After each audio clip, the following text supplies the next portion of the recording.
First up, let's take a look at the highlights of India's 78th Independence Day celebrations that were held at the iconic Red Fort in Delhi, where Prime Minister Narendra Modi hoisted the Indian flag for the 11th consecutive time.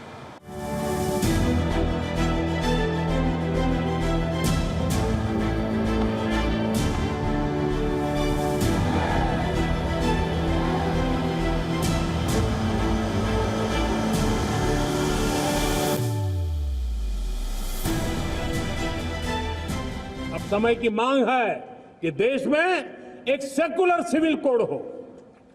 हमने communal civil code में 75 साल बिताए हैं।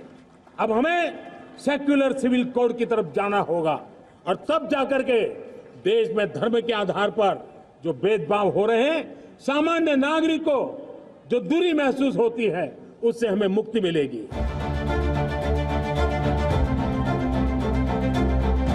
बांग्लादेश में जो कुछ भी हुआ है, उसको लेकर पड़ोसी देश के नाते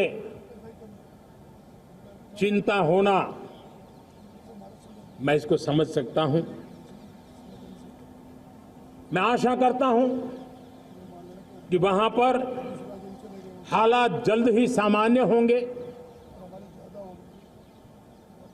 खास करके 140 करोड़ देशवासियों की चिंता कि वहां हिंदू, वहां के अल्पसंख्यक, उस समुदाय की सुरक्षा सुनिश्चित हो।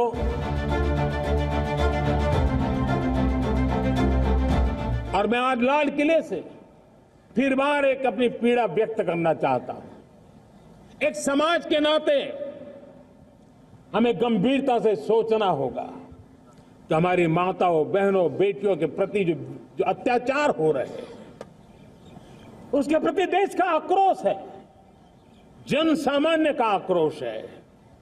इस आक्रोश को मैं महसूस कर रहा हूं। इसको देश को, समाज को, हमारी राज्य सरकारों को गंभीरता से लेना होगा। महिलाओं के विरुद्ध अपराधों की जल्द से जल्द जांच हो,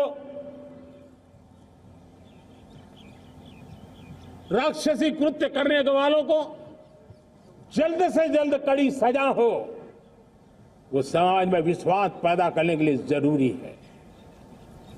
मैं ये भी बताना चाहूंगा कि जब बलात्कार की या महिलाओं पर अत्याचार की घटनाएं घटती हैं, तो उसकी बहुत चर्चा होती है, बहुत प्रचार होता है, मीडिया में छाया रहता है।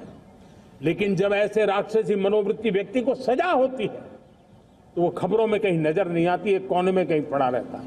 अब समय की मांग है कि जिनको सजा होती है उसकी व्यापक चर्चा हो, ताकि ऐसा पाप करने वालों को भी डर पैदा हो कि ये पाप करने की हालत ये होती है कि फांसी पर लटकना पड़ता है।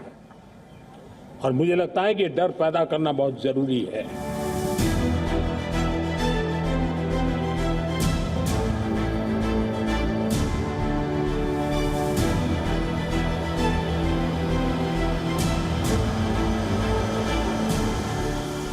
साथियों, हिंदुस्तान का सपना है कि 2036 में जो ओलंपिक होगा वो मेरे हिंदुस्तान की धरती पर हो।